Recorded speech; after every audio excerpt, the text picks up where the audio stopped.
50,000 pesos payday sa farm. Ang post na ito ay para mag-inspire, hindi para magyabang. Talagang pag may tiyaga, may rewards. At yan ang aanihin natin ngayon. After 4 months, ang ating batch 25 magpapaalam na. At ang palaging bonus na part sa ganito, ang makakilala tayo ng mga bagong tao na may sarili-sariling kwento na nakakapulutan natin ng aral at inspirasyon. Isa sa sakripisyo sa payday pag kailangang i-deliver ang mga manok, 2:30 pa lang ng umaga nagkakarga na kami. Para maagang makarating sa pupuntahan, less stress sa ating mga manok sa biyahe at sa unloading. 2 na delivery ang kailangan nating i-prepare at kailangan ma-screen natin ang mga manok para sa parameters bago ipasa sa mga customers. Para naman sure tayo na ang ipapasa natin ay may kalidad, tama ang timbang at nasa mabuting kalagay ng mga manok, kaya kailangan isa-isahin. Buti na lang, apat kami para mapabilis. May setup din tayo na trapal dahil naging maulan itong mga nakarang araw. Para sure, pangit naman na maulan na ng mga manok natin bago may karga. Baka lamigin sa biyahe. May iniwan kaming ilang manok dahil for delivery and pick up pa yan sa sunod na araw. Nauna kasi silang mag-reserve, kaya the rest for delivery na sa 2 tao. Dahil dadaan tayo sa expressway, kailangan secured ang tali at ganun din ang trapal natin. Dapat intact.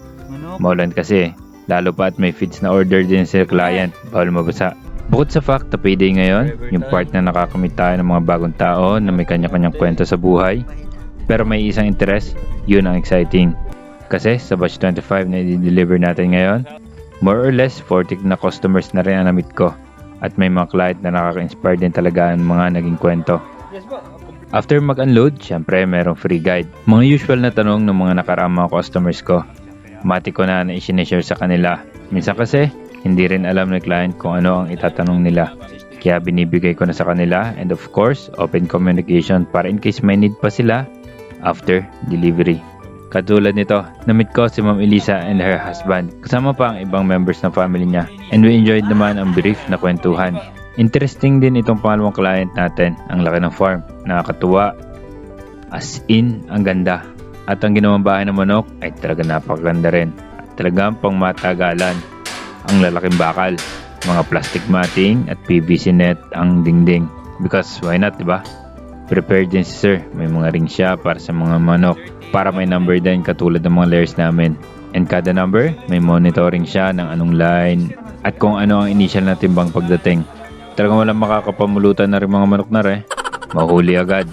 So far, natuwa naman parehas si clients natin sa mga dala-dala natin ng mga manok. Magaganda daw, lalo na ang mga timbang. Halata medyo nanibago ang mga manok natin dito dahil naka-plastic matting. Pero ganoon talaga. Kailangan lang naman nila ng ilang araw dyan para masanay sila. Then, may enjoy na ulit nila ang outside world after. Sa susunod na payday ulit sa farm. Yun lang. Peace.